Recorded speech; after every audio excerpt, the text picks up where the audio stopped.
So you should have got a message come up on your screen. The recording session has started. So if you just click the OK button, that will allow you to carry on in the session and not have that box in the way. We're recording just really so that you can come back to this, or for anybody who hasn't been able to make it today, they're actually able to attend or look at the session later date. So without further ado, we'll dive right into the session. Michael, do you want to just say hi and introduce yourself? Hello, everyone. It's great to have you on the call today. I am Professor Michael Dickmann.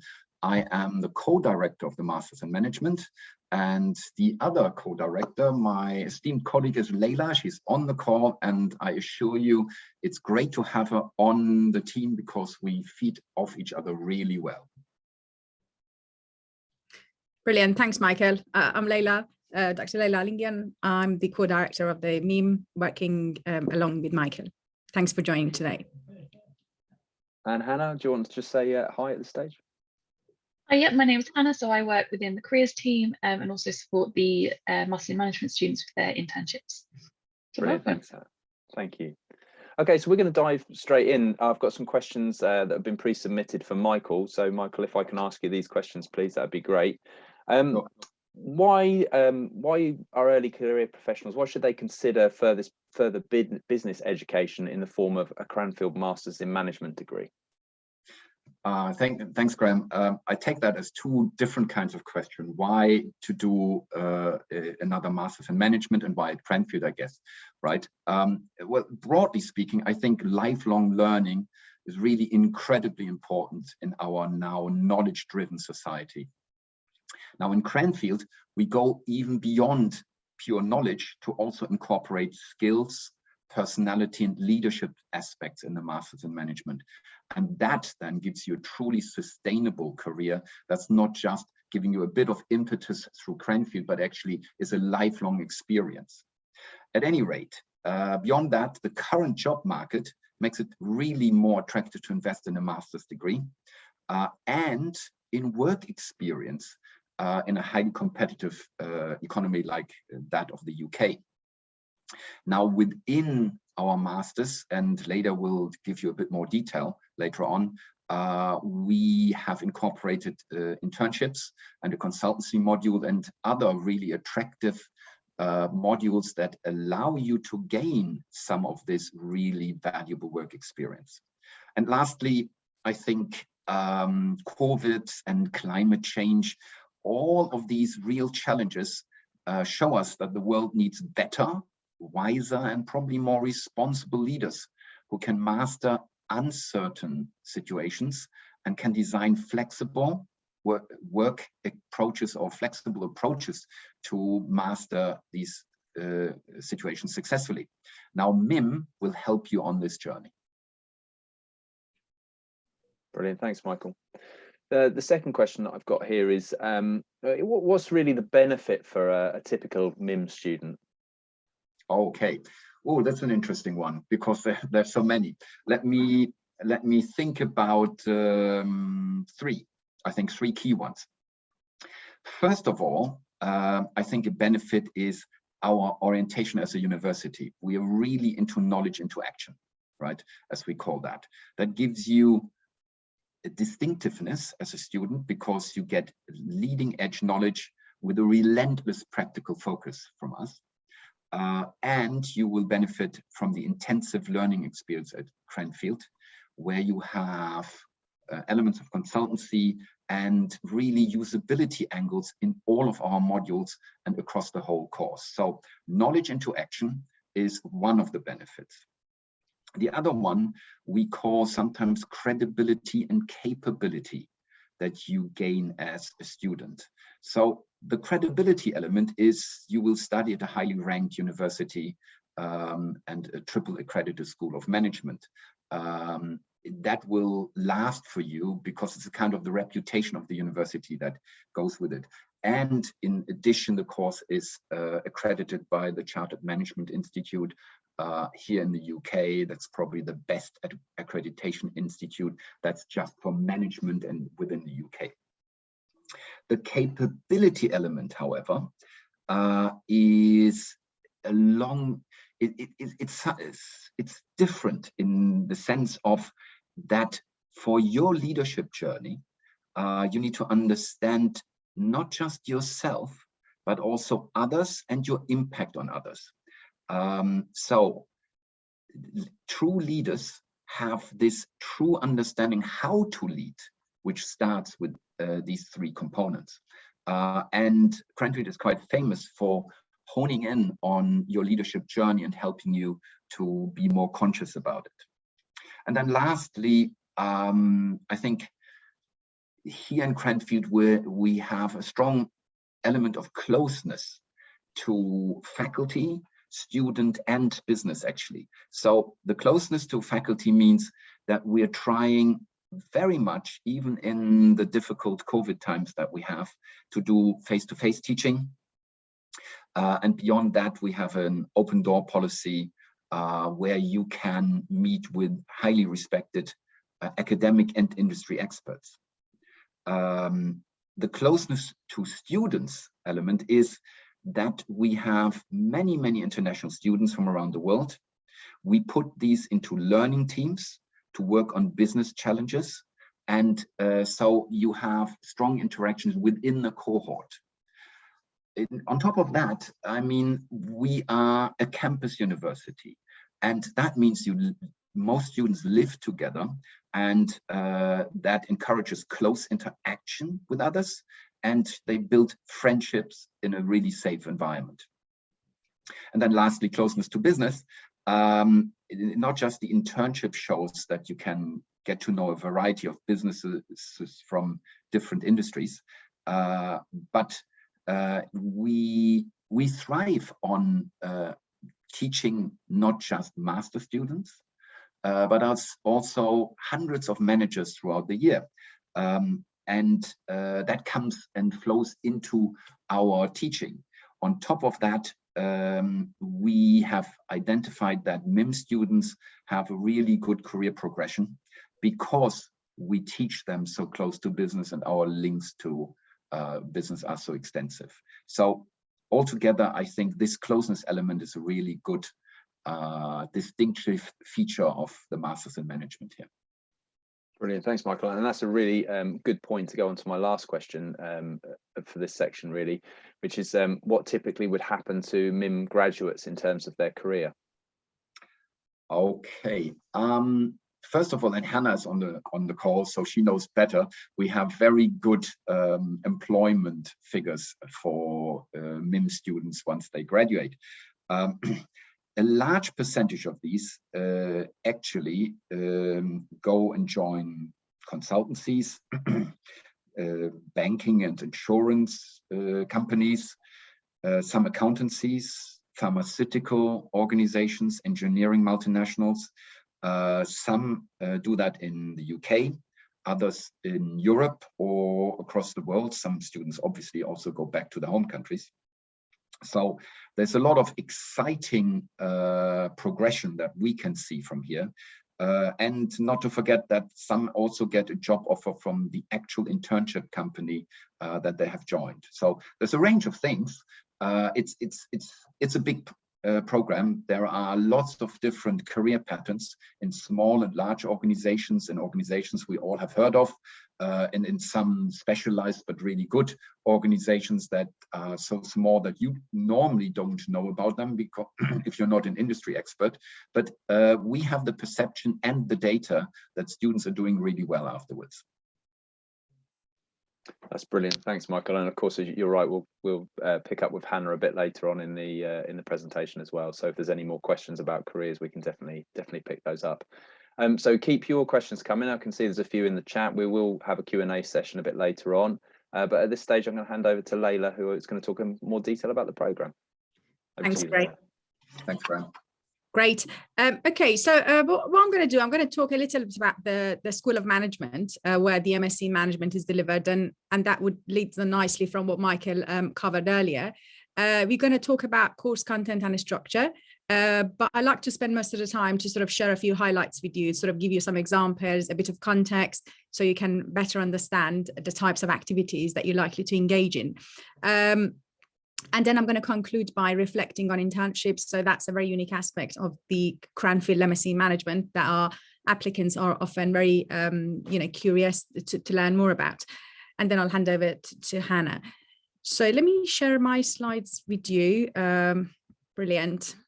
I hope you can all see my screen. Great. So the School of Management is formally established in 1967, and that's makes it one of the oldest business schools in Europe.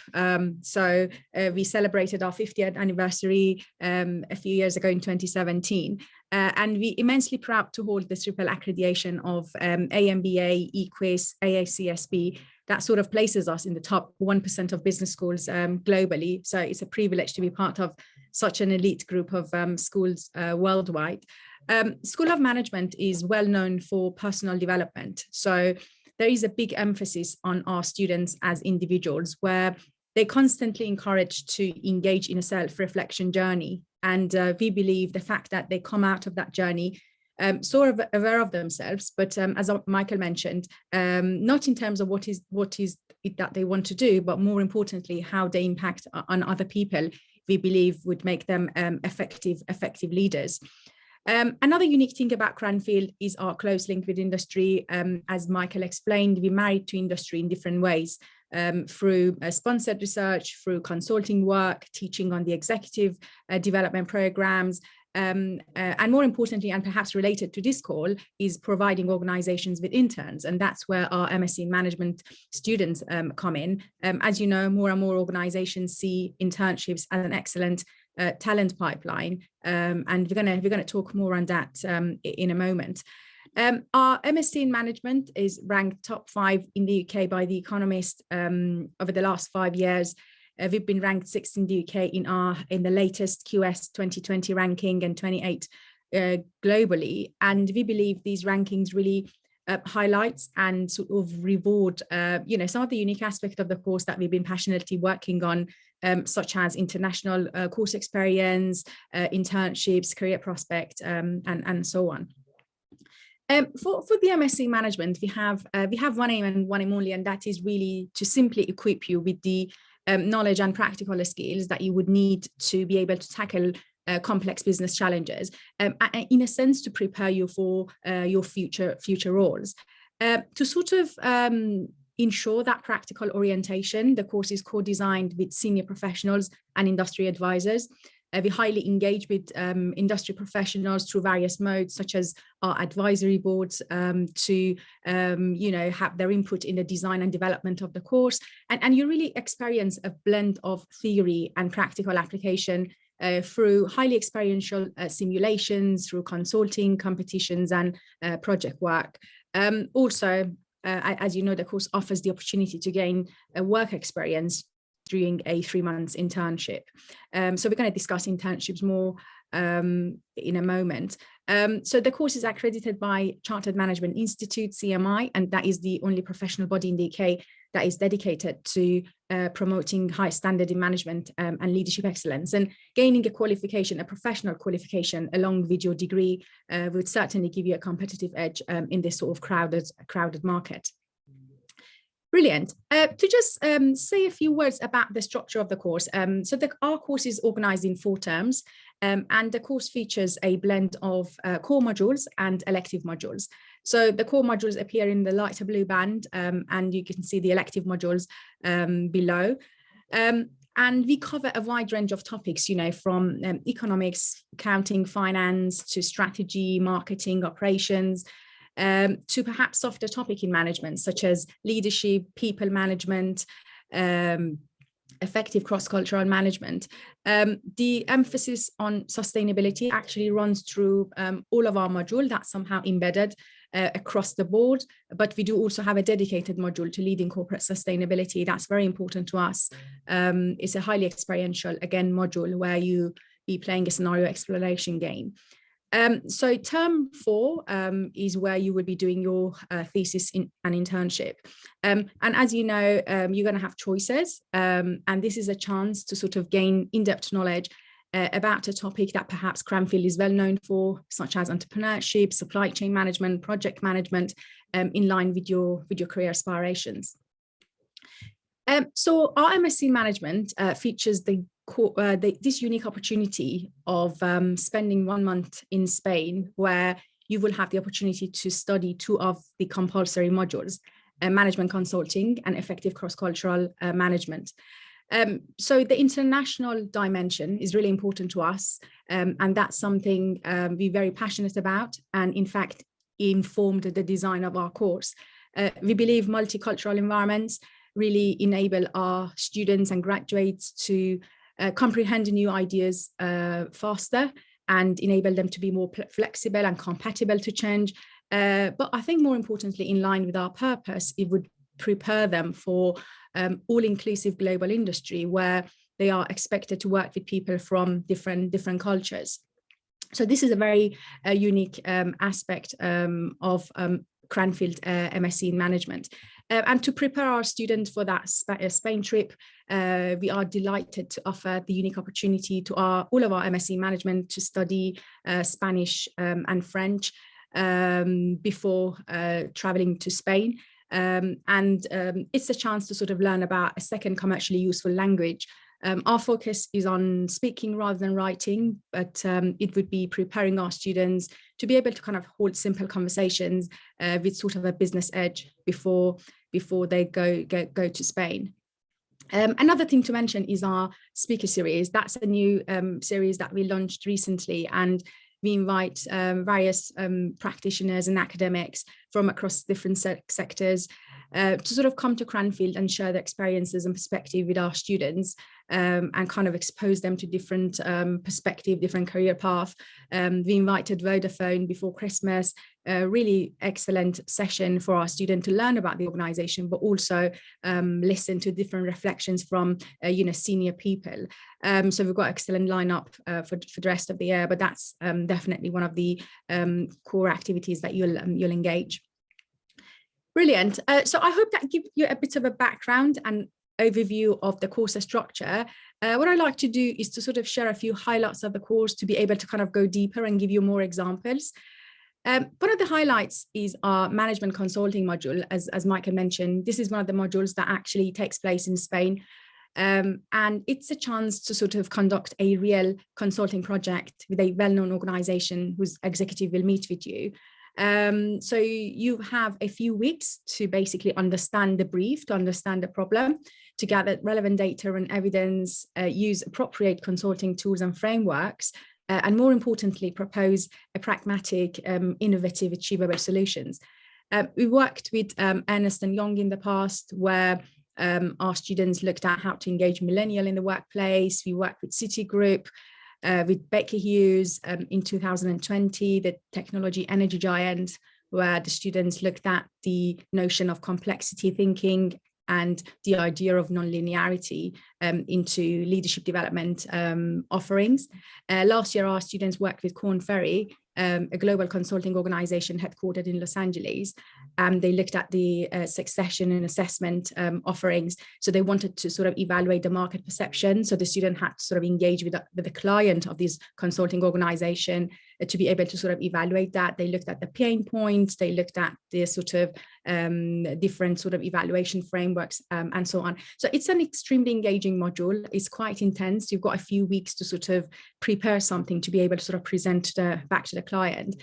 So it's a lot of fun, it's a lot of energy. And the clients are often really happy with what the students produce. They say the consulting, and our students find this extremely rewarding experience. Brilliant. So another module, another highlight is our effective cross-cultural management. The module is outstanding because it takes place often in Granada in Spain. It's designed and run by Michael. He's extremely passionate about this topic and brings a lot of interesting personal examples into the classroom. So this is a chance for you to sort of learn about the issues related to management, recent management leadership issues, about working with different cultures in the domestic and international setting. So it gives you an opportunity to sort of immerse yourself into the Spanish culture as you are obtaining theoretical knowledge around cross-cultural management. And we use a blend of practical examples, research-based theories and frameworks, as well as experiential teaching methods. You can always go to our student webpage to sort of learn more about the sort of student experience firsthand through photos and blogs. Excellent. So, I mean, we adopt a very practical teaching and a practical approach to teaching and learning at Cranfield. And as I mentioned, throughout the year, you'll be engaging in a lot of role plays and scenario games and simulations. So one of the highlights is the simulation game that you will play as part of the supply chain management module. This is one of our elective modules. I run the supply chain management module, and as part of the module, you will be playing a supply chain business game where each team is managing a fashion retail supply chain, and you get to understand how a supply chain works firsthand. We believe that you wouldn't be able to sort of design and operate a supply chain unless you do it for yourself. So the game sort of allows you to develop your strategy at a high level and then translate it into action. So throughout the game, you make a number of decisions and you get to see the impact of those decisions on the overall profitability of your supply chain. So the game sort of tries to replicate a 24/7 environment that supply chain managers face today. You will be announced some deadlines where you have to sort of complete certain tasks. So you would definitely feel that sort of pressure, time pressure that supply chain managers under, especially in today's environment. Due to COVID and shortage of staff and transportation, and you know, all sorts of things that make supply chains more complex to manage.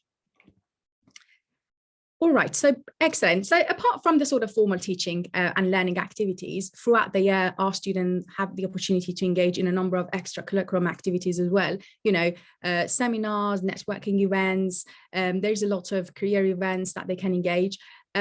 One specific one that we're very passionate about and we often promote and encourage our students to engage actually is students' challenges and competitions, you know, nationally and internationally. So this is a chance for our students to sort of engage with other people beyond the discipline of management, you know, from engineering and science background, again, to work on a real life challenge that's often defined by an organization, and they engage with the organization, they engage with the executive, they receive mentorship to be able to offer a practical and innovative solution. So last 3 years, our students participated in Unilever Innovation Accelerator Challenge. We are very, very proud of them. So we had the MIM students in the winning team in 2019. We had the runner-up prize 2020. Last year, our students, again, we had the winning, one of them, our MIM students in the winning team, as well as the runner-up team. This is an extremely rewarding experience. They often say that they learn way more that they learn in an individual module, because that kind of cuts across different topics, you get to sort of learn from the challenge, the real life challenge of management. Excellent. So last but not least, I'd like to sort of say a few words about internships. Please put your questions in the chat. Be more than happy to sort of go through any points that you'd like to sort of explore more. But typically we sort of see internships as a continuation of what people actually learn on the course. So we believe the learning cycle is not completed until you actually put in practice what you learn throughout the modules, over the 7 months that you study different modules and topics. It's a chance to sort of be exposed to the real life and reality of management challenge and management problem. But as I said, more and more organizations see internships as an excellent talent pipeline. So it would help our students with their career prospect and their network. As Michael mentioned, we've got many organizations that offer full-time employment to students that actually, upon the completion of their internship. So we have a very unique and solid process in place. So we work with a number of organizations throughout the year to put together a project briefs around the problem that is current and relevant to that organization. So we very much rely on the organization problem, and that's what makes it quite sort of real and rewarding. So we develop different project briefs. The students are kind of invited to apply to those different projects. There's a shortlisting step, there's an interview, process where you need to engage in. And that really mirrors the real life sort of job application process in a sense. So there's a lot of learning in engaging in that process, from developing your CV, learning about the job advert, evaluating your priorities, your skills and capabilities, and sort of determining whether that is a right fit for you. With often the limited information that is quite relevant in the real world, at each point in time, you make a decision based on the information that you have. So I think it would sort of help you as well to kind of build emotional resilience and sort of prepare you for the process that you will be engaging upon the completion of your degree. So we work with a number of organizations from across sectors, shapes and sizes and locations. As you can see, there are a number of consulting organizations on the list. We work with Deloitte, Capgemini, PwC, KPMG. Some are specialized consulting as well. There is this emerging trend in consulting where you are seeing the emergence of, for example, supply chain specialist consulting organizations. So we work with 4C Associate, that's a procurement consulting company that offer internships to our students every year, and they provide recruitment upon the completion. So those with an asterisk are the organizations that offer the employment, full-time employment to our candidates this year. So we worked, for example, with Coca-Cola last year on the supply chain sustainability and net zero journey, Sanofi, the pharmaceutical, Ocado, the British online supermarket, extremely relevant sort of topic around marketing, and the year before around supply chain. As well as some smaller organizations, startups. So those merits in different types of internships. So you may want to sort of have the opportunity to experience a small environment, a startup environment, or sometimes you may want to sort of be part of a large corporate. So there are opportunities to sort of choose from. Excellent. So before I sort of hand over to Hannah, I just wanted to mention the range of social events that we arrange throughout the year. So during your MSc, we sort of aim to actively promote student welfare and organize social, cultural, sporting activities. So this is really, really important to us. And despite challenges of COVID, we've managed to organize a London sightseeing trip with some interactive games last year. We often have summer barbecue, we've got bowling night out, escape room, and so on. So we believe that you are coming to Cranfield to learn, but also to have some fun. So the social activity is really important. So we appoint social reps along with course reps who are helping us and organizing various things. So that's something that I thought to sort of highlight before I hand it to Hannah. So I'm going to pause now, but obviously please put your questions in the chat, and we can always go back to any of the materials that you want to learn more. Thanks, Leila. There is one question in the chat which probably I would say is worth answering now, if that's okay. So someone's asked me if they've pursued a bachelor's degree in a completely different or a non-management subject and are now considering a master's in management, is that something that's worth considering as a career change, and would they have the capability to be able to do the programme? Yeah, so absolutely. So I think we have half of our students got an engineering background or science background when they join us. So the management knowledge is not sort of essential to sort of be able to join the programs. So the other half often from social sciences and management, but no, we have a number of successful examples from those people who've joined with some technical skills. And the course actually enabled them to sort of develop their interpersonal skills and learn about the management, which kind of would make it an easier sort of career development move. Brilliant, thanks, Leila. Okay, so we hand over to Hannah. Yeah, thanks. I think it's quite a nice segue in. So obviously during your time here at Cranfield, you also get a lot of career support. And we deliver that in a number of ways. So we're not just here to provide you with an internship, we also look at your long-term career, and the careers team is a lifelong service you get from us as well. So you can see all the different things we offer you, from one-on-one coaching, and that is available throughout the year and beyond. There's no limitation to how many appointments you can have with us. It's completely open to you to book as and when you need us to help you with any stage of your career journey. And we also run a number of different interactive workshops. We have video tutorials, which are obviously accessible 24/7, as well as written learning packs, because we understand people learn in different ways. So we try and cater as much as possible to those different ways people like to learn. We also have a number of subscription resources. So we've invested in something called VMOC, which is a fantastic way of, you can upload your CV online, and it's a piece of AI that will then go through and critique your CV, as well as your LinkedIn profile, to give you the best sort of advice that we can give.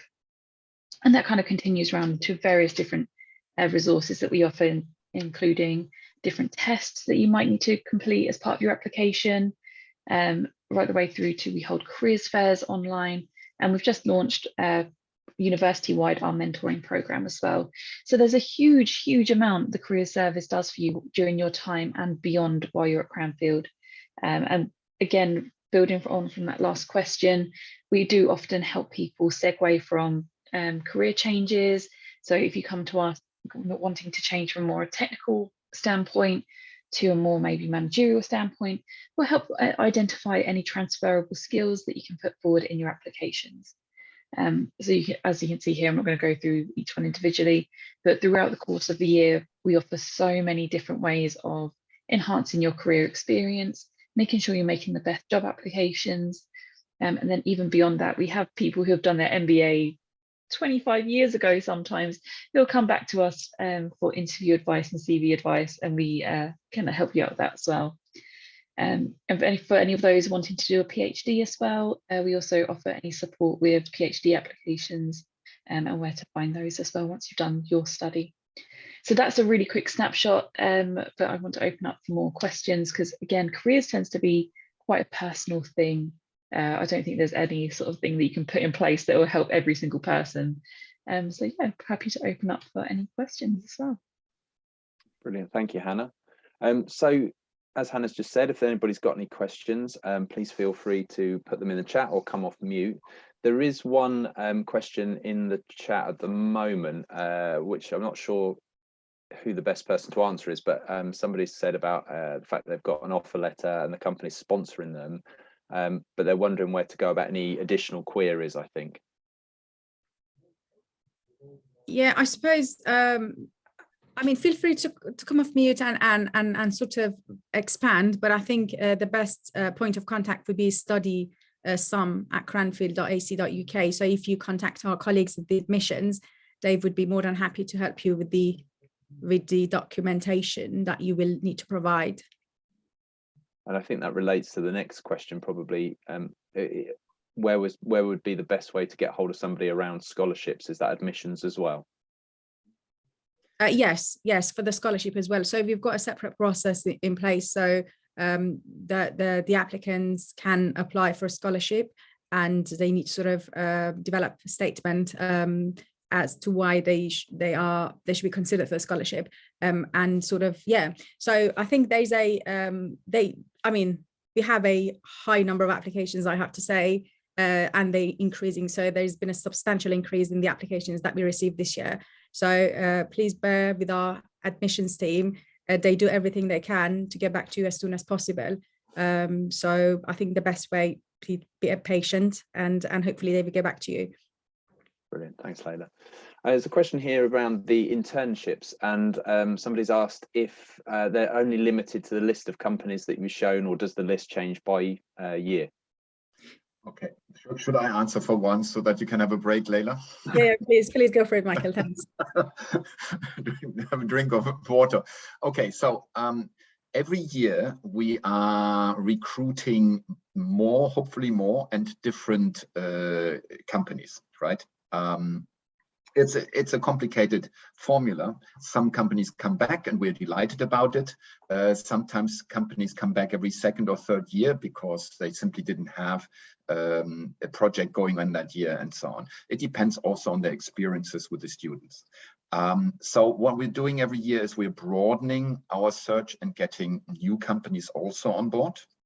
And a third element is that students can actually self-source their own internships if they want to. In fact, we support them through our process, and we are very willing to consider a self-sourced company. The reason we also want to get involved is we want to vet that the student actually gets a good internship. So something that has strategic elements rather than, you know, an internship where you just cook, make coffees and teas stuff. So we have a quality assurance process there. But we are delighted when students do find their own companies, because what we've noticed is they have a range of choice.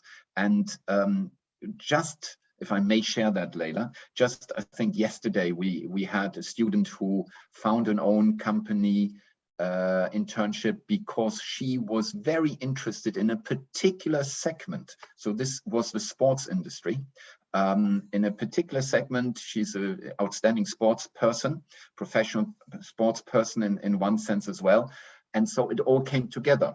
Sometimes we can source them for the students ourselves, and we will try, but sometimes students have just better connections into that industry. And so she used that to get her own internship, and that's fantastic. Okay. Thanks, Michael.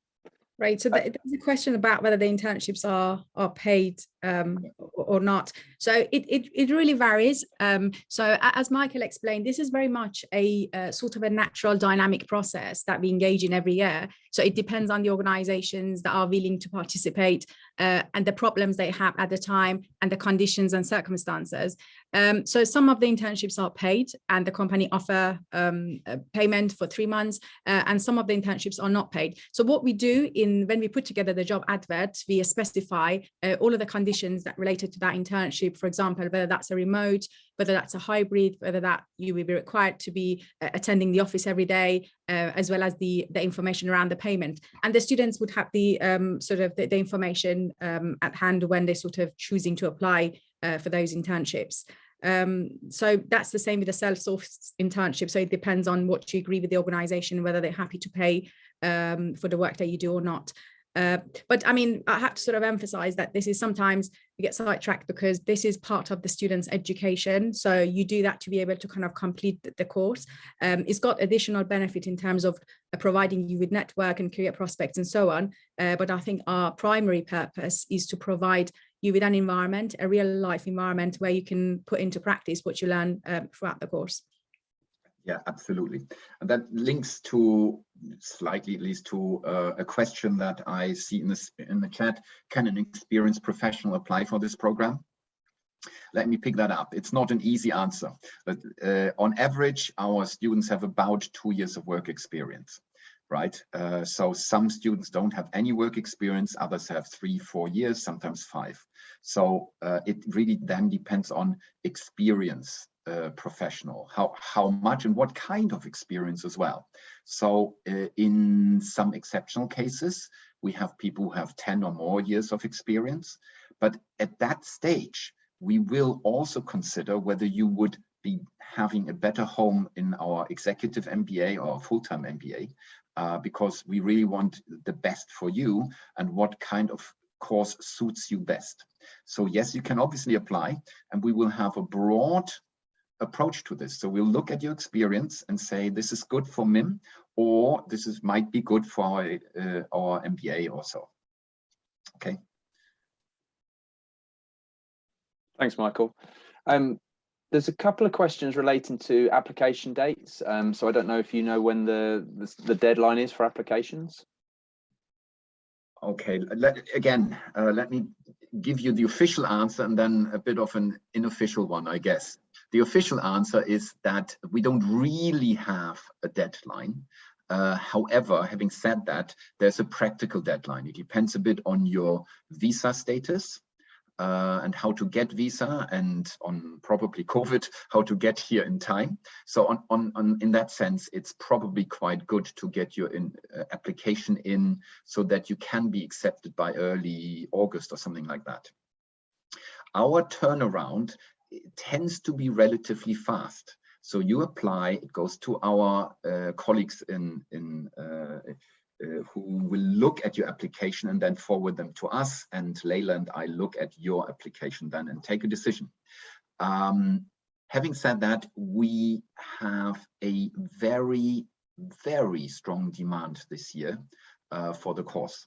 So now the unofficial answer comes, okay? So officially, you know, July would be probably somewhere the latest you should do this. But unofficially, come in early, because right now, with the volume of applications that we currently receive, it's just good to get a course place, yeah, because we don't know, and this is not anything that I have discussed yet, but we don't know whether we might not be forced to say at some stage, actually, guys, we have to kind of close it or so because of the unprecedented demand this year.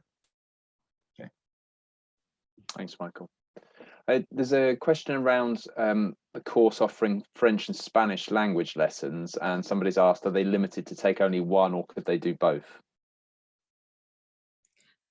So we offer this as a sort of a prerequisite to sort of a Spain trip. So if for those who are not speaking Spanish, we expect them to enroll to the Spanish course.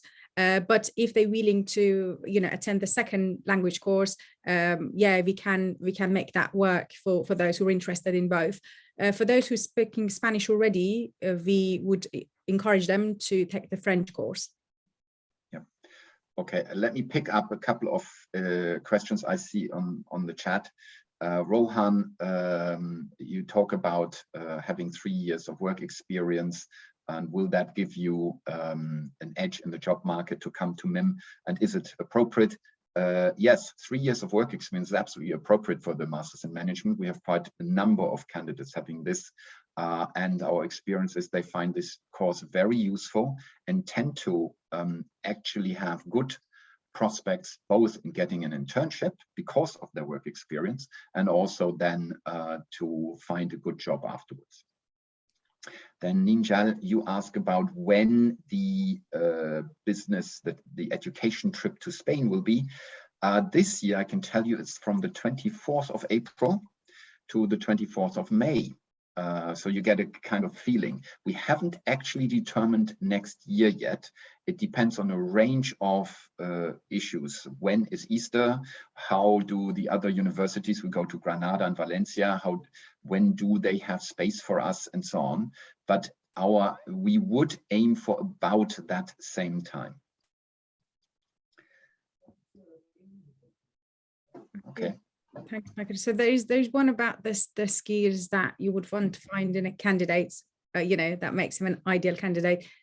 So I mean, so there's a range of skills that we consider, you know, mainly analytical skills, interpersonal skills, but often we kind of use some proxies to be able to sort of evaluate the candidate's skills. So we look at, you know, prior work experience, and if you've done an internship with an organization before, if you've got, you know, formal proper work experience, that's always helpful.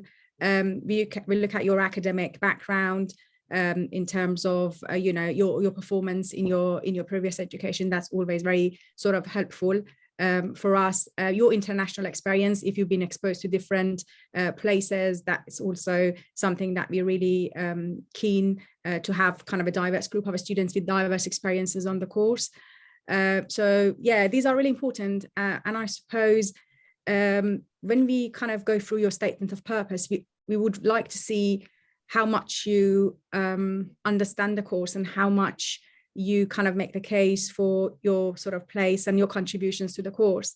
So a kind of a nuanced, personalized statement of purpose, always really powerful for us to see that you understood the components and you kind of make the case how this can help with your career.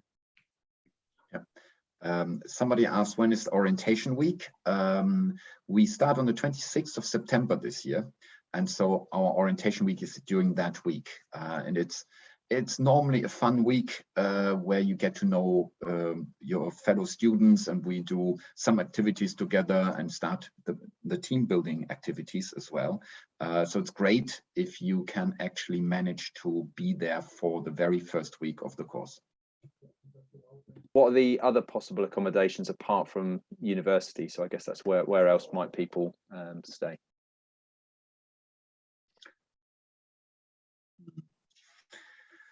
It's okay. So you can get more information probably from our website and through being relayed from our team as well. Now, we offer a lot of accommodation on campus. Having said that, because as a university, not just as a school of not just as masters in management, we are quite popular, that accommodation may run out. So it's a good idea to actually reserve accommodation in time. So at this time, it's not a problem normally, but it becomes a problem from April or May onwards. So then a lot of people are looking at private accommodation near Cranfield, and then your choice is really down to what's your preference, right? So you can live in Milton Keynes, which is a town, which is a small city, I guess, with about 300,000 inhabitants. With, you know, if you like a bit more of the city lights, but you can also opt for being really near to Cranfield in Cranfield Village, which is a village after all, but at least you can cycle or walk to the university. So it's down to you. Occasionally, but very, very occasionally, we have one or two students who actually have chosen to live in London because they really like city lights. That makes it a bit more complicated in normal years about the learning teams we put you in, because they're meeting and you have more travel time. It takes about 1 hour 15, 1.5 hours from London to Cranfield if you don't have your own car and live not in northern London, then it's shorter. But that's personal choice then. So you can see this. Now in a pandemic, it depends, of course, how much we do face-to-face meeting or virtual work, but we are really, as I said originally, really attempting to do as much face-to-face interaction as we can. And so throughout the pandemic, most of the time we have actually taught face-to-face. Okay. Then Ayushi says, will we have lectures every day in the week? There might be some days where you don't have lectures. Okay. But obviously there is also reading to be done and learning team work and consultancy work and so on. So normally you are quite busy. Yeah, so we wouldn't put more than 4 hours of lecture. I mean, that's what we aim really. But as Michael said, there's a lot of group work that you have to engage in outside the lecture room with your learning team. So you have to be sort of available every day during the week. Sometimes, you know, students work over the weekend as well. It really depends on what you agree with your learning team, because there's a lot of group activities that you have to deliver as a group. You know, submit your assignment. It's a group assignment and group assessed. So yeah, and I think you can also engage with our Cranfield student ambassadors to sort of learn about their experience, especially when it comes to accommodation. I think they would have, they can share their experience firsthand, whereas for us, we just sort of explaining what we are hearing. So that's true. They'll know much better than us. That's true. Okay. The graduation ceremony for 2022-23. Well, we'll try to have it a physical gathering, but the pandemic is giving us a volatile and uncertain environment. So I believe it will be physical, but that's optimism here rather than data. Okay. So let's hope. Thanks, Michael. I have got one last question that's been sent to me, and it's just about what's the best place to find out about scholarships in terms of, is it through you or through the website, or is there a specific team? I think the same admissions team. So you have to submit your scholarship application to studiesum@cranfield.ac.uk, and they'll forward it to us to consider. Brilliant. Thanks, Leila. Okay, so we've reached kind of the end of the hour. So thank you everybody for your time today. Thanks, Hannah, for putting in the careers email address into the chat as well. So if you want to grab that, we'll leave this session just open for a couple more minutes so that people can whiz back to some of those email addresses through the chat message if they want to. But thank you, everybody. Thanks for your time. Thank you to Leila, Hannah, and Michael as well. And hope to see you at Cranfield sometime in the future. So take care, everybody. All the best to you guys. Thank you for having your time with us. Thanks for joining.